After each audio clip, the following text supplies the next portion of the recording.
जी, पोलाश जी हमारे साथ जुड़ गए हैं वेस्ट बंगाल से। इन्होंने हमें कॉल किया है और इनकी भी एक समस्या है, आइए जानते हैं। पोलाश जी बताइए क्या परेशानी है आपके साथ?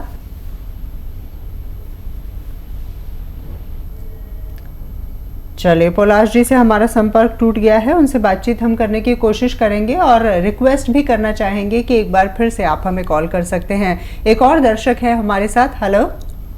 हेलो, हाँ जी, क्या मैं डॉक्टर साहब से बात कर सकती हूँ? बिल्कुल, नमस्कार जी, स्वागत है कार्यक्रम में। डॉक्टर साहब आपको सुन पा रहे हैं, सवाल करें। क्या मैं डॉक्टर साहब से बात कर सकती हूँ? जी जी, आप बात कर रही हैं, बताइए क्या सवाल है आपका? डॉक्टर साहब, मुझे ना पैरों में तकलीफ है। पैरों पे काले काले धब्बे हो गए हैं 8-10 साल से। तो जी, इसके लिए कुछ तकलीफ कह रहे हैं? तकलीफ भी है क्या? तकलीफ ऐसे तो कुछ नहीं दिखती, पर काले काले बहुत ज्यादा हो गए, मतलब देखने में ब्लैक कलर के ही लगते हैं, जैसे ब्लैक हो गया। ठीक है, दर्द तो नहीं है ना? जी, दर्द तो नहीं होता, मतलब वैसे तो दर्द रहता है जैसे आम होता है आम लेडीज के, पर ज्यादा वैसे दर्द नहीं होता इसकी वजह से। पर देखने में बहुत ज्यादा गंदे लगते हैं, तो क्या इसका कुछ इलाज है? नहीं, बहुत अच्छा इलाज है इसका। जिनको भी छींपें हो जाएं, काले निशान हो जाएं या मुहासे के निशान हो जाए, मुहासे निकलते हों, एसिडिटी बनती हो, कब्ज़ रहता हो या ऐसे आप जैसे निशान हो जाते हों, तो इनके लिए बहुत अच्छा एक इलाज है। अलसी लीजिए आप 500 ग्राम। 500 ग्राम अलसी हल्का सा भूनें, उसका पाउडर बना लें। और नमक, जैतून का एक नमक आता है जो देखने में नमक जैसा होता है, खाने में नमकीन नहीं होता। इसे जैतून का रसायन भी कहते हैं हिंदी में, और इंग्लिश में इसे एस्टेक जैतून कहते हैं।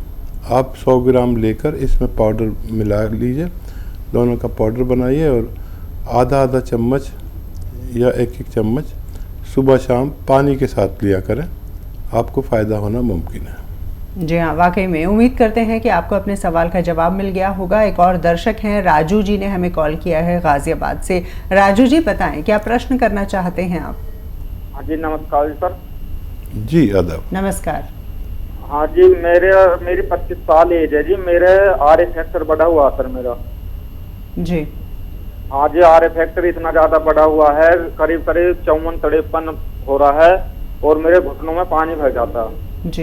गठिया पाए है मेरे। पानी कहाँ भर जाता है? जी, घुटनों में पानी आ जाता है, सिरिंज द्वारा निकाला जाता है पानी, जब चलने फिरने में दिक्कत आ जाती है। अच्छा देखिए, एक बहुत गौर से सुनिए, बहुत गौर से सुनिए आप ये नुस्खा, और पता नहीं आपके साथ क्या हो रहा है, डॉक्टर्स क्या ट्रीट कर रहे हैं। ऐसे बार बार तो पानी नहीं आता, पानी आने का तो रास्ता होता है, घुटने में पानी आने का कोई रास्ता ही नहीं होता, और कैसे पानी आता है। बहरहाल आप जो भी करना चाहें इलाज करते रहें, लेकिन एक इलाज मैं आपको बताता हूँ। देखिए, 500 ग्राम अलसी हल्का सा भूनकर पाउडर बना लें, ठीक है, और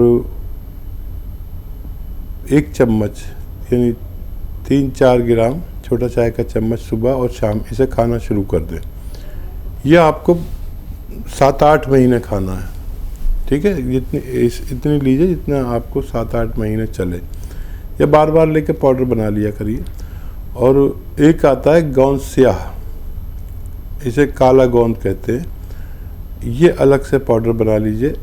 100-200 ग्राम ख़रीद के अलग से पाउडर बना के रखिए, और जब भी आप ये अलसी खाया करें, इसमें या तो आधा ग्राम समझ लीजिए कितना होता है, या 2 चुटकी गोंद स्याह इसमें मिलाकर अलसी पाउडर में रोज़ाना खा लिया करिए, 1 बार या 2 बार। देखिए, बहुत संयम रखना, हर महीने 10-20% फ़ायदा होगा आपको, बहुत तेज़ी से नहीं होगा। और अगर इतना संयम रखने को तैयार हैं तो ये नुस्खा शुरू करें, आपका ठीक होना बहुत ज़रूरी है। आप पर जिम्मेदारी होगी, आप बहुत छोटे उम्र के हैं, और आपको सही इलाज मिलना बहुत ज़रूरी है। ये नुस्खा लें और आपको फ़ायदा होना मुमकिन है। जी, आपके साथ हमारी शुभकामनाएं भी हैं। जल्द से जल्द आप ठीक हो सकते हैं और हो जाएंगे। एक और दर्शक हैं, पिंटू जी ने हमें कॉल किया है, उनसे हम बातचीत करते हैं। उन्होंने हमें यूपी से कॉल किया है। पिंटू जी बताइए। हाँ डॉक्टर साहब, मेरी माता जी जो उनका एज लगभग 55 साल के करीब है जी। उनको जो है 2-3 साल पहले पैरालिसिस हुआ था, जो कि अब तो ठीक है, दवा चल रही थी तो अब सही है, लेकिन उनका जो स्वाद, जो खाने का टेस्ट है वो नहीं आ रहा है जी। जो कुछ भी खाती हैं तो उनको जैसे अच्छा नहीं लगता, टेस्ट नहीं मिलता जी। तो यही डॉक्टर साहब से बात करना चाहिए। मैं समझ गया। और ऐसी ख्याल रखा करिए अपनी माता जी का, जिनके पास इतने अच्छे बच्चे हों उनका ठीक होना तो मुमकिन होता ही है। और देखिए, एलोवेरा तो आप जानते हैं, एलोवेरा का सिरका ले लीजिए और रोज़ाना उनके खाने में सुबह शाम 2 चम्मच एलोवेरा का सिरका मिला दिया करिए। सिरका आप समझते हैं ना, एलोवेरा का विनेगर या साइडर कहते हैं सिरका, ये जायके में खट्टा होता है और उन्हें पिलाया करिए। आप देखेंगे कि आपकी मम्मी का स्वाद भी लौट आएगा और ये जो फालिज होता है ये बार बार होता है, ये उसको इस फालिज के दोबारा होने से भी रोक सकता है। जी हाँ, वाकई में। तो ये भी आपको बता दें कि अगर आप जुड़ना चाहते हैं हकीम साहब के साथ तो कई माध्यम हैं, आप हमें कॉल कर सकते हैं। उसके अलावा फेसबुक का जो पेज है हकीम साहब का, उनके नाम से ही है, वहाँ पर जा सकते हैं और तमाम तरह के नुस्खे आप देख सकते हैं। उसके अलावा यूट्यूब में भी हकीम साहब के नाम से एक अकाउंट है जहाँ पर नुस्खे देखे जा सकते हैं। इसके अलावा ये भी आपको बता दें कि अगर आपका कोई भी सवाल होता है, कोई भी प्रश्न होता है, किसी तरह की परेशानी आपके साथ हो रही है तो हेल्पलाइन नंबर्स जो हैं वो भी लगातार आप अपने टेलीविजन स्क्रीन पर देख सकते हैं। एक और दर्शक हैं, शबनम जी ने हमें कॉल किया है। उनकी क्या समस्या है, आइए जानते हैं। शबनम जी बताइए। शबनम जी बताएं, स्वागत है कार्यक्रम में, पूछें अपना सवाल। जी डॉक्टर साहब, मेरे ना सारे बदन में, हड्डियों में, नसों में दर्द रहता है और क्या नाम, ये आधे बदन में कमर से लेके और रानों तक महीन महीन दाने हो जाते हैं, वो जाते नहीं हैं, और हलक में भी दाने रहते हैं।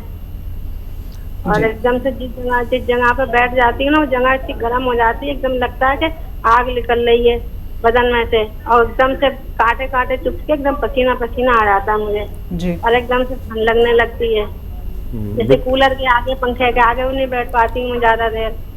बेटा कब से ऐसा है और कितनी आयु है आपकी? मेरी ऐसी 45 साल है। 40 तो होगी, 40-45 के बराबर है। ये करीब हो गई है ऐसी, मेरे को 8-10 साल हो गई हैं ये परेशानी में। हाँ देखिए, 8-10 साल से आप परेशान हैं, इलाज भी खूब कर लिए और मेरी बात गौर से सुन लेंगे तो इस 8-10 साल की परेशानी 3-4 महीने में जा सकती है। आपके पास कॉपी पेन तैयार है क्या? अगर आपके पास कॉपी पेन तैयार है तो लिख लीजिए। वैसे तो नुस्खा आसान है लेकिन लिखना बेहतर है। देखिए, आप 500 ग्राम अलसी लीजिए और इसको भूनकर पाउडर बना लें और 100 ग्राम गोंद स्याह खरीदें, लेकिन असली होना चाहिए, असली होना चाहिए। ये बहुत कड़वा होता है और नकली भी बहुत मिलता है, ब्राउन कलर का होता है लेकिन गोंद स्याह कहते हैं, यानी काला गोंद। तो ये असली मिल गया अगर आपको, समझ लीजिए कि ये अगर 100 ग्राम भी मिल गया तो आपको जब ख़त्म नहीं होगा जब तक आपको फ़ायदा न पहुंचा दे, लेकिन असली लेना ज़रूरी है। इस अलसी में मिला दीजिए, पाउडर बनी हुई अलसी में इसको भी पाउडर बना के मिला दीजिए। ये रॉ मटेरियल लेना, पिसा पिसाया नहीं। अब ये एक एक कैप्सूल सुबह दोपहर शाम आपको खाना है। खाने के पश्चात पानी से, बगैर चर्बी के दूध से, या आप रईस हैं तो जूस से भी ले सकते हैं कभी कभी। ये 600 ग्राम पाउडर ख़त्म होने से पहले आपका रोग मुक्त होना हो जाना चाहिए। लेकिन एक बात करना, आपके घर में ये वेस्टर्न टॉयलेट ना हो तो उसका इंतज़ाम करना, बस ये मेरी शर्त है। आपको मैं दुआ भी करूँगा कि आपको जल्दी फ़ायदा हो। शहाना जी भी जुड़ गई हैं हमारे साथ, लखनऊ से हमें कॉल किया है। शहाना जी सवाल कर सकती हैं आप। हेलो शहाना जी सवाल करें। हेलो, सलाम। वालेकुम।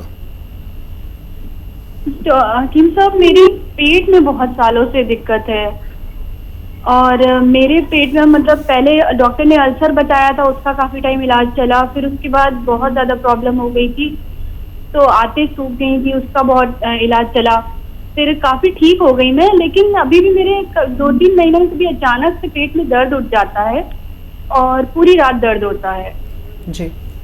और मेरे जब तक कि और हेलो जी जी, एज भी बता दीजिए अपनी।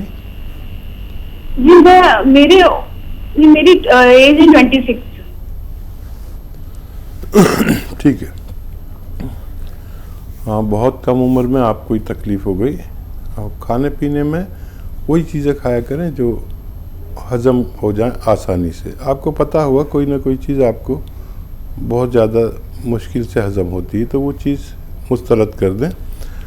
और अभी तो एक चीज़ आती है बेल का मुरब्बा, जो पत्थर बेल या बेल पत्थर कहते हैं, वो तो अभी 2 महीने बाद आएगी। बेल का मुरब्बा आता है, मुरब्बा बेल या बेल का मुरब्बा या कोवेट का मुरब्बा कहते हैं। इसको एक कतला रोज़ाना खाली पेट यानी निहार मुँह सुबह ही सुबह खा लिया करिए, 3-4 इंच का एक पीस, और रोज़ खाया करिए। ज़रूरत पड़े तो रात को भी खा सकते हैं। और जब बेल शुरू हो जाए पक्की हुई आनी, तो आधी बेल रोज़ाना खाया करें 2 वक्त में, और पानी खूब पिया करें। अंजीर अगर आपको ताज़ी मिल सकती है अंजीर, तो रोज़ाना 2 अंजीर खाया करें। अगर ताज़ी नहीं मिले तो जो ड्राई फ्रूट में अंजीर आती है उसको दूध में उबाल कर खाया करें। ये सब घरेलू नुस्खे हैं। और कोई भी तेज़ मसालों की चीज़ ना खाया करें। और गोंद मोरिंगा सफ़ेद अगर मिल जाए तो आधा ग्राम दूध में मिला के रोज़ पिया करें, आपको फ़ायदा मुमकिन है। जी, राम प्रसाद जी इस वक्त हमारे साथ फ़ोन लाइन पर जुड़ गए हैं। उन्होंने कॉल किया है अलीगढ़ से। राम प्रसाद जी बताइए किस तरह की परेशानी है आपके साथ। चलिए, राम प्रसाद जी से हम बातचीत करने की कोशिश करेंगे। और कार्यक्रम की शुरुआत में जैसा कि हमने आपको जानकारी दी कि किस तरह से आप पूरी तरह से फिट रह सकते हैं, इसके बारे में विस्तार से लगातार हकीम साहब से हम बातचीत कर रहे हैं। हकीम साहब, नींद की अगर बात की जाए, जिस तरह का लाइफस्टाइल हमारा हो चुका है, तो नींद हम पूरी नहीं ले पाते हैं। कम से कम कितने घंटे सोना ज़रूरी होता है ताकि हम पूरी तरह से फिट रहें? देखिए, ज़्यादा उम्र वाले आदमी को 6 घंटे कम से कम नींद आनी चाहिए, और जवान को 7 या 8 घंटे का समय नींद का चाहिए। गफलत की नींद चाहिए। ये नहीं कि पूरे दुनिया के ख्यालात अगर हम लेके सोते हैं तो ऐसे ही स्वप्न आते हैं और ऐसा लगता है कि हम सोए नहीं। तो नींद भी गफलत वाली आनी चाहिए, और ये सेहत की निशानियों में से एक है। आप यकीन करेंगे कि मैं कभी लेट नहीं सोता, ना लेट उठता। जो आदमी जल्दी सोएगा वही जल्दी उठ सकता है। और मैं एक ऐसी जगह चला गया जहाँ मुझे 20-22 साल गुजारने पड़े, और जिसे लोग रोशनी का शहर, हादसों का शहर, और जाने कितने नाम हैं उसके, उसे महाराष्ट्र कहते हैं, बम्बई। लेकिन मैंने वहाँ भी आदत नहीं बदली। वहाँ लोग फजर के वक्त सोते हैं जी, और मैंने अपना मामूल नहीं बदला। हम अपने आप में मजबूत हों, और बहुत ख्वाहिशें कभी नहीं बढ़ाएं। जी, ख्वाहिशें बढ़ाना भी नींद ना आने की वजह हो सकती है, डिप्रेशन की। अच्छी नींद लेना बेहद ज़रूरी होता है। बिल्कुल